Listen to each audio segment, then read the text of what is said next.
નમસ્તે વિદ્યાર્થી મિત્રો, હું છું ધીરજ સર. આજે આપણે નીટ અને JEE અંદર 11 સાયન્સની અંદર જે ચેપ્ટર 4 છે, રાસાયણિક બંધારણ, રાસાયણિક બંધન અને આણ્વીય રચના, એની અંદર નીટ અને JEE ની અંદર થોડા ઘણા MCQ કામ આવે તેના વિશે આપણે ડિસ્કશન કરીશું. ચલો તો જોતા જઈએ, સ્ક્રીન ઉપર તમારી સામે MCQ આપેલા છે, તેને આપણે 1 by 1 સોલ્વ કરતા જઈએ. તો પહેલા MCQ તરફ જઈએ તો પહેલો MCQ આપણી પાસે આવી રીતે છે કે ભાઈ, લુઈસ બિંદુ બંધારણ માટે નીચેનામાંથી કઈ શરત નથી, કે ભાઈ લુઈસ બંધારણ માટે કઈ શરત લાગુ પડતી નથી. તો શરત વાંચીએ આપણે. સૌપ્રથમ પહેલી શરત આપણને આપેલી છે કે ભાઈ દરેક બંધ પરમાણુ વચ્ચે ઇલેક્ટ્રોન યુગ્મની વહેંચણીના પરિણામે રચાય છે. ચલો, પહેલું તમને એમ કહે છે કે ભાઈ દરેક બંધ પરમાણુ વચ્ચે ઇલેક્ટ્રોન યુગ્મ વહેંચણીના પરિણામે થાય છે. ચલો, બીજી શરત એમ છે કે બે સંયોજિત પરમાણુઓમાંથી માત્ર એક પરમાણુ ઇલેક્ટ્રોનનું યોગદાન આપે છે. અને ત્રીજી શરત એ આપણને આપેલી છે કે ઇલેક્ટ્રોનની વહેંચણીના પરિણામે સંયુક્ત પરમાણુઓની બાહ્ય કક્ષાની ઇલેક્ટ્રોન રચના નિષ્ક્રિય વાયુ જેવી હોય છે.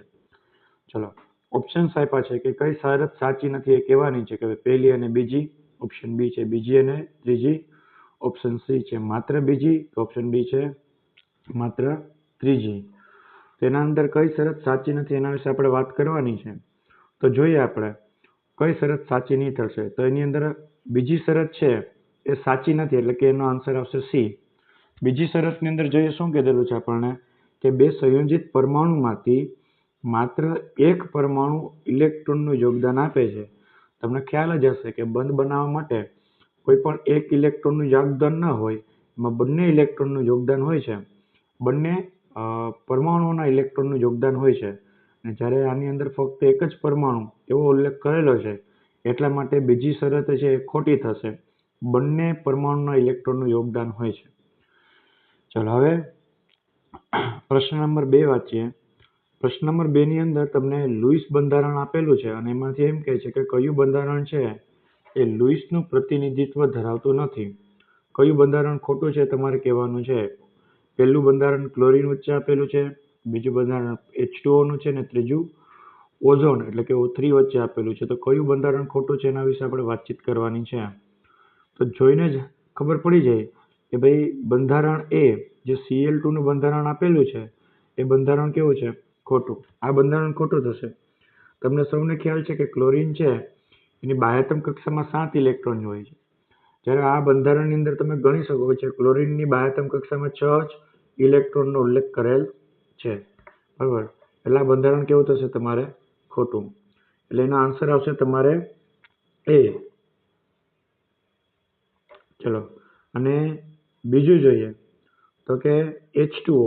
H2O નું સ્ટ્રક્ચર તમે જોઈ શકો છો. ઓક્સિજનની બહારની કક્ષામાં 6 ઇલેક્ટ્રોન હોય, એક હાઇડ્રોજન સાથે બંધ બનાવશે. ચલો, ઓપ્શન સી ચેક કરીએ. તો ઓપ્શન સી છે બરાબર, એની અંદર ઓઝોન એટલે કે O3. તો લુઈસ બિંદુ નિરૂપણ પ્રમાણે તમે ક્લાસની અંદર ઓઝોનનું સ્ટ્રક્ચર બનાવતા શીખાઈશો. તો ઓઝોનનું સ્ટ્રક્ચર કે કેવી રીતે બનતું હતું, ભાઈ અહીંયા ઓક્સિજન હતો, બીજો ઓક્સિજનની સાથે દ્વિબંધમાં સંયોજાય છે, ને ત્રીજો ઓક્સિજન અહીંયા સિંગલ બંધ. એક દ્વિબંધ અને એક સિંગલ બંધની રચના થતી હતી. તમે તમારા ક્લાસની અંદર શીખી ગયા હશો. આ સ્ટ્રક્ચરની અંદર આના પર પોઝિટિવ ચાર્જ આવતો હતો અને આના પર નેગેટિવ ચાર્જ આવતો હતો. રેડી? એનો મતલબ કે સ્ટ્રક્ચર એ અને સ્ટ્રક્ચર બી છે એ આપણને રોંગ આપેલ છે, એટલે એનો જવાબ આવશે આપણે ડી. એ અને સી બંને કેવા છે, ખોટા. ચલો, ત્રીજો MCQ વિશે વાત કરીએ કે નીચેનામાંથી કયો અણુ અષ્ટકના નિયમનું પાલન કરે છે. અષ્ટકના નિયમનું કયો પાલન કરે છે એના વિશે જોવાનું છે. અષ્ટકના નિયમનું પાલન મતલબ કે આપણે બહારની કક્ષાની અંદર 8 ઇલેક્ટ્રોન આવી જતા હોય એ અષ્ટકના નિયમનું પાલન કરે એમ તમે કહી શકો. તો ચલો, આપણે છેલ્લેથી આની અંદર જોઈએ તો CCl4. તો કાર્બન છે, કાર્બનની બાહ્યતમ કક્ષામાં 8 ઇલેક્ટ્રોન, કાર્બનની બાહ્યતમ કક્ષામાં 4 ઇલેક્ટ્રોન હોય છે, તમને ખ્યાલ છે. ચલો, એની આજુબાજુ ક્લોરીન છે, તો ક્લોરીનની બાહ્યતમ કક્ષામાં 7 ઇલેક્ટ્રોન હશે, એટલે બંધ બનાવવા માટે એક ઇલેક્ટ્રોનની ભાગીદારી કરશે. એટલે તમે જોઈ શકો છો કે કાર્બનની આસપાસ 8 ઇલેક્ટ્રોન થઈ જશે. આ અષ્ટકના નિયમનું પાલન કરે છે. ચલો, SO2 નું જોઈએ તો સલ્ફર છે, સલ્ફરની બાહ્યતમ કક્ષાની અંદર 6 ઇલેક્ટ્રોન હોય છે. 1 2 3 4 5 અને 6. ચલો અહીંયા 2 ઓક્સિજન છે તો ઓક્સિજનની બાહ્યતમ કક્ષામાં પણ કેટલા ઇલેક્ટ્રોન હશે? ઓક્સિજનની બાહ્યતમ કક્ષામાં પણ કેટલા ઇલેક્ટ્રોન હોય છે? 6. ચલો સ્ટ્રક્ચર દોરીએ આપણે એનું. તો ઓક્સિજન,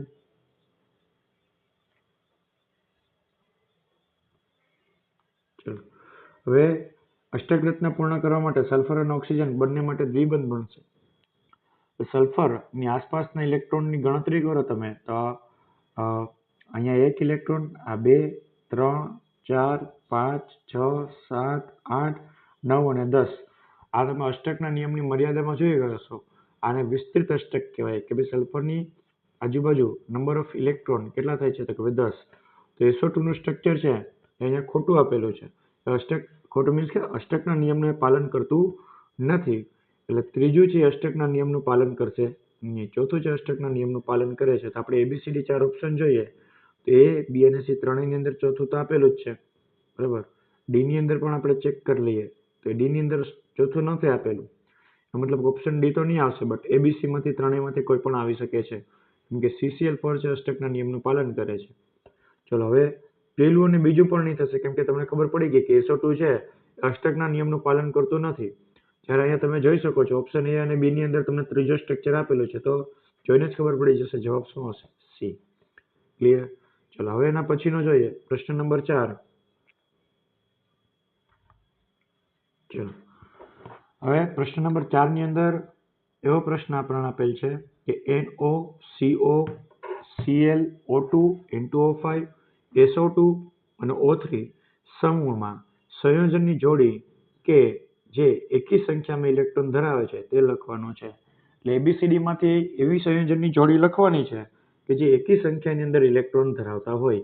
તો તમે અહીંયા કાઉન્ટ કરી શકો છો ઓપ્શન A ની અંદર. પેલું છે NO અને NO, તો જે નાઇટ્રોજન છે નાઇટ્રોજનની બહારની કક્ષામાં તમને ખબર હશે 5 ઇલેક્ટ્રોન હોય, જ્યારે ઓક્સિજનની બહારની કક્ષામાં 6 હોય. તો 6 અને 5 નો સરવાળો કરો તો કેટલો થશે? 11. ચલો હવે તો અહીંયા 11 એકી સંખ્યા તમને મળે છે. તમારે એ જ ગોતવાનું છે કે કઈ જોડી એકી સંખ્યા આવશે. ચલો હવે જોઈએ ક્લોરીન. તો ક્લોરીનની બાહ્યતમ કક્ષાની અંદર તમે જોઈ શકો છો કેટલા ઇલેક્ટ્રોન હોય? 7. અહીંયા 2 ઓક્સિજન છે, એક ઓક્સિજનની બહારની કક્ષામાં કેટલા ઇલેક્ટ્રોન હોય? 6. તો 6 દુ ને 12, 12 અને 7, તો 12 ને 7 થશે 19. તો ઓપ્શન A ની અંદર જ તમને મળી ગયા કે તમે જોઈ શકો છો કે NO ની અંદર 11 ઇલેક્ટ્રોન થાય છે જ્યારે ClO2 ની અંદર 19 થાય છે. તો પેલા જ બે ઓપ્શન છે કે જેની અંદર તમને એકી સંખ્યાની અંદર ઇલેક્ટ્રોન તમને જોવા મળે છે. ચલો હવે એના પછીનું જોઈએ પ્રશ્ન નંબર 5. તો પ્રશ્ન નંબર 5 ની અંદર તમારે વિધાન, કયા વિધાન સત્ય છે અને કયું વિધાન અસત્ય છે તેના વિશે વાત કરવાની છે. તો જોઈએ આપણે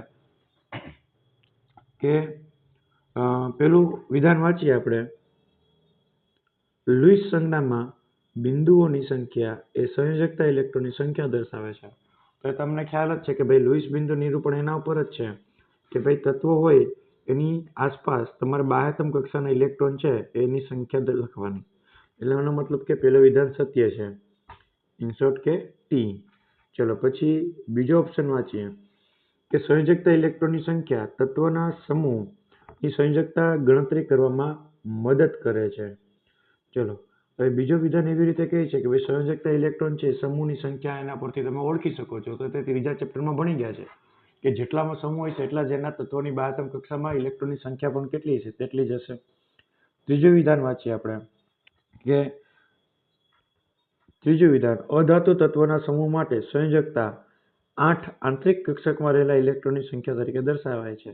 જે વિધાન ખોટું છે કે અધાતુની બાહ્યતમ કક્ષાની અંદર 8 ઇલેક્ટ્રોન હોતા નથી. 8 ઇલેક્ટ્રોન તે પૂર્ણ કરવા માટે કોશિશ કરેલ છે. એટલે એનો મતલબ કે એનો આન્સર આવશે C, TTF. ચલો હવે આપણે છઠ્ઠો પ્રશ્ન જોઈએ. તો છઠ્ઠા પ્રશ્નની અંદર તમને શું કહેવા માંગે છે? તમને એક લુઈસ બિંદુ નિરૂપણ આપેલું છે CO3 2- નું, અને એની અંદર તમારે કયું વિધાન સાચું છે એના વિશે 3 વિધાન આપ્યા છે. કયું વિધાન સાચું છે તેના વિશે તમારે માહિતી આપવાની છે. તો જોઈએ આપણે કે દ્વિબંધ અને 2 એકલ બંધની રચના થાય છે. તો આ વિધાન સાચું છે. તમે જોઈ શકો છો તો અહીંયા CO3 ની અંદર તમે આ કાર્બન છે, અહીંયા દ્વિબંધની રચના થાય છે અને 2 એકલ બંધની રચના થાય છે. તો એ વિધાન સાચું છે. સંક્ષેપ કે પેલું વિધાન સત્ય છે. આગળ જોઈએ બીજું વિધાન. એકંદરે તટસ્થ પરમાણુઓ દ્વારા પૂરા પાડવામાં આવેલા ઇલેક્ટ્રોન કરતા 2 વધારાના ઇલેક્ટ્રોન છે. ચલો હવે એમ કહેવા માંગે છે કે ભાઈ બીજા વિધાનનો મતલબ એમ છે કે જે તટસ્થ પરમાણુ હોય એના કરતાં અહીંયા 2 ઇલેક્ટ્રોન વધારાના છે. તો તમે જોઈ જ શકો છો ઉપર 2 માઇનસ છે કે જેટલા ઇલેક્ટ્રોન હોવા જોઈએ એના કરતાં અહીંયા 2 ઇલેક્ટ્રોન કેવા છે? વધારે. તો બીજું વિધાન પણ કેવું થશે? સત્ય. ચલો ત્રીજા વિધાનમાં જઈએ કે ન્યૂનતમ ઇલેક્ટ્રોન ઘનતા ધરાવતો પરમાણુ અણુ આયન કેન્દ્રીય સ્થાન ઉપર ધરાવે છે. તો તે તમે લુઈસ બિંદુ નિરૂપણના નિયમો તમે વાંચેલા હશે તો તમને ખ્યાલ હશે કે ભાઈ કેન્દ્રની અંદર એવો જ પરમાણુ હોય કે જેની વિદ્યુત ઋણતા સૌથી ઓછી હોય. તે જ વિદ્યુત ઋણતા મીન્સ કે ઇલેક્ટ્રોન ઘનતા ન્યૂનતમ હશે, ઓછી હશે. તે વિધાન પણ સત્ય છે. ઇન શોર્ટ કે પહેલું, બીજું અને ત્રીજું ત્રણે કેવા છે? સત્ય. એનો મતલબ કે એનો આન્સર આવશે બી. ચલો આગળ જઈએ. પ્રશ્ન નંબર 7.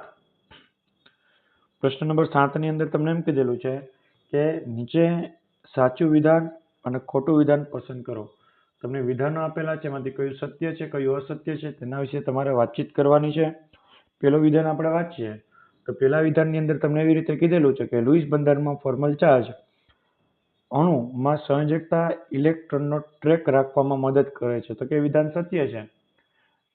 શું કહે છે કે ભાઈ લુઈસ બંધારણની અંદર ફોર્મલ વીજભાર એટલે કે નિયમનિષ્ઠ વીજભાર છે એ સંયોજકતા ઇલેક્ટ્રોનને ટ્રેક રાખવામાં એટલે કે લુઈસ બિંદુની અંદર ઓલ ઓવર તમે એનો વીજભાર જોઈ શકો છો. ચલો બીજું વિધાન વાંચીએ. ફોર્મલ વીજભાર અણુની અંદર વાસ્તવિક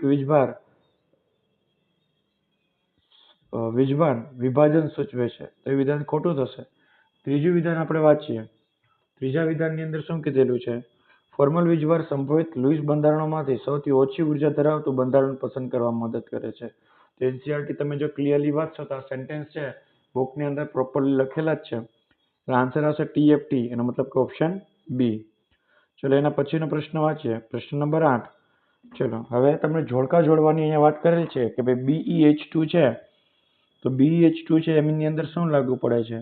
એકી સંખ્યામાં ઇલેક્ટ્રોન ધરાવતો પર અણુ, વિસ્તૃત અષ્ટક કે કેન્દ્રીય પરમાણુનો અપૂર્ણ અષ્ટક.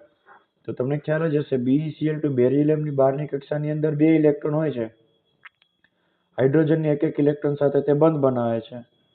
ચલો તમે જોશો તો કે બેરિલિયમની અંદર બહારની કક્ષામાં કુલ 4 ઇલેક્ટ્રોન થાય છે એટલે અપૂર્ણ અષ્ટક થયું. એટલે પહેલાની અંદર તમારે આવશે અપૂર્ણ અષ્ટક. એનો મતલબ કે A ની સાથે આવશે R. ચલો A ની સાથે R ધરાવતો ઓપ્શન છે C અને D. તો C અને D બંનેમાંથી કોઈ પણ એક આન્સર આવી શકે છે. ત્યારબાદ છે SF6. તે SF6 છે તો સલ્ફર છે એની સાથે 6 ફ્લોરિન જોડેલા છે. 6 ફ્લોરિન જોડાશે તો સલ્ફરની બાહ્યતમ કક્ષાની અંદર ઇલેક્ટ્રોન તમે ગણશો તો ઇલેક્ટ્રોનની સંખ્યા થશે 12. જેને આપણે વિસ્તૃત અષ્ટક તરીકે ઓળખીએ છીએ. એનો મતલબ કે એનો આન્સર આવશે B ની સાથે આવશે Q. તો C ની સાથે આવશે P.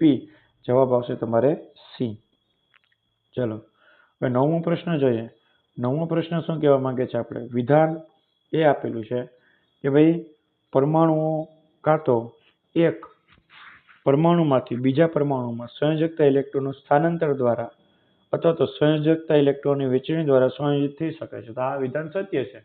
ખબર જ છે તમને કે બંધ બને ત્યારે કાંઈ ઇલેક્ટ્રોનની વહેંચણી થશે કાંઈ ઇલેક્ટ્રોનની ભાગીદારી થશે. કારણ જોઈએ કે કારણ શું છે કે પરમાણુ સંયોજકતા ઇલેક્ટ્રોનનું શેરિંગ અને સ્થાનાંતર સંયોજકતા કોષ્ટકમાં અષ્ટક પૂર્ણ કરવા માટે કરે છે. તો એ પણ એનું કારણ પણ સાચું છે કે ભાઈ ઇલેક્ટ્રોનની લે વેચ અથવા તો ભાગીદારી કેના કારણે કરે કે અષ્ટક રચના પૂર્ણ કરવા માટે. એનો મતલબ કે આની અંદર જોઈએ વિધાન સાચું છે અને કારણ છે એની સમજૂતી આપે છે. તો ઓપ્શન એ જ જવાબ આવશે કે વિધાન સાચું છે અને કારણ પણ સાચું છે. કારણ એ વિધાનની સમજૂતી આપે છે. ચલો હવે 10મો પ્રશ્ન જોઈએ. કઈ સ્થિતિમાં બંધની રચના તરફેણ કરે છે? કે કઈ સ્થિતિની અંદર બંધ રચશે? એ પણ તમે જોઈ ગયા હતા કે જ્યારે સ્થિતિ ઉર્જા ન્યૂનતમ હશે અને આકર્ષણ બળ મહત્તમ હશે ત્યારે જ બંધની રચના થશે. સ્થિતિ ઉર્જા ન્યૂનતમ હોય તો જ અણુ એક જગ્યાએ રોકાશે અને એના વચ્ચે બંધની નિર્માણ થશે અને આકર્ષણ બળ વધશે. જો સ્થિતિ ઉર્જા વધારે હશે કે ગતિમાં હશે તો બંધ નિર્માણ થશે નહીં. એટલે ઓપ્શન સી ન્યૂનતમ સ્થિતિ ઉર્જા અને મહત્તમ આકર્ષણ. ચલો 11મો જોઈએ. નીચેનામાંથી કયું વિધાન ખોટું છે તે ઓળખવાનું છે તમારે. તો વિધાનો વાંચતા જઈએ આપણે. માત્ર સંયોજકતા ઇલેક્ટ્રોન રાસાયણિક બંધમાં ભાગ લે છે. ચલો એ વિધાન સાચું છે. તમને ખ્યાલ જ છે કે રાસાયણિક સંયોજન એટલે કે રાસાયણિક બંધની અંદર ફક્ત બહારની કક્ષાના ઇલેક્ટ્રોન જ ભાગ લે છે. ચલો બીજું વિધાન વાંચીએ. આંતરિક કક્ષાના ઇલેક્ટ્રોન સારી રીતે સુરક્ષિત હોય છે, તે પ્રક્રિયામાં ભાગ લેતા નથી. સાચી વાત છે કે ભાઈ અંદરની કક્ષાના ઇલેક્ટ્રોન છે એ પ્રક્રિયામાં ભાગ લેતા નથી. ચલો આપણે ખોટું વિધાન ઓળખ. ઓપ્શન સી વાંચીએ. ઓપ્શન સી ની અંદર શું કીધેલું છે તમને કે સંયોજકતા ઇલેક્ટ્રોનની સંખ્યા તત્વની સમૂહની સંયોજકતાની ગણતરી કરવામાં મદદ કરે છે. ચલો એ વાત પણ સાચી છે કે બહારની કક્ષાના ઇલેક્ટ્રોન છે એના પરથી તમે સમૂહ કયા સમૂહની અંદર હશે તે ઓળખી શકો છો. ઓપ્શન ડી વાંચીએ. તત્વોની સમૂહ સંયોજકતા સામાન્ય રીતે 2 જેટલી જ હોય છે. એમ કહે છે કે તત્વોની સમૂહ સંયોજકતા એટલે કે મોટા ભાગે બહારની સંયોજકતા કે 2 જેટલી હોય છે. એ વાત ખોટી છે. સંયોજકતા છે એ 2 અથવા 2 થી વધારે હોઈ શકે છે. એટલે વિધાન ડી કેવું થશે? ખોટું. સંયોજકતા એટલે કે એની બહારની કક્ષાના ઇલેક્ટ્રોન 2 અથવા 2 કરતાં વધારે હોઈ શકે છે. ચલો હવે આપણે 12મો પ્રશ્ન એટલે કે છેલ્લો પ્રશ્ન વિશે વાત કરીએ. ચલો એની અંદર આપણે સૌપ્રથમ વિધાન વાંચીશું. વિધાનની અંદર શું કીધેલું છે? સોડિયમ ધાતુ પર ક્લોરીન વાયુની પ્રક્રિયા દ્વારા રચાયેલ સોડિયમ ક્લોરાઇડ એ સ્થાયી સંયોજન છે. આ વિધાન સાચું છે કે સોડિયમ ઉપર જ્યારે તમે ક્લોરીન વાયુ પાસ કરાવો ત્યારે NaCl બને ને કેવું છે? સ્થાયી છે. કારણ વાંચીએ. આનું કારણ એ છે કે સોડિયમ આયન અને ક્લોરાઇડ આયન સોડિયમ ક્લોરાઇડની રચનામાં અષ્ટક પ્રાપ્ત કરે છે. તો એનું કારણ પણ કેવું છે? સાચું. કારણ એની સમજૂતી આપી છે કે ભાઈ સોડિયમ એક ઇલેક્ટ્રોન ગુમાવશે, ક્લોરીન એક ઇલેક્ટ્રોન મેળવશે, એટલે એની અષ્ટક રચના પૂર્ણ થઈ જશે અને સ્થાયી સંયોજન વધશે. એટલે એનો આન્સર આવશે એ. આ વિડીયોમાં આટલા જ MCQ કરીશું. અને સિવાયના બીજા MCQ આપણે પછીના લેક્ચરની અંદર જોઈશું. ટોટલ આપણે 10 લેક્ચર એટલે કે 120 MCQ ની આસપાસ આપણે આ ચેપ્ટરના 120 MCQ આપણે સોલ્વ કરવાના છે.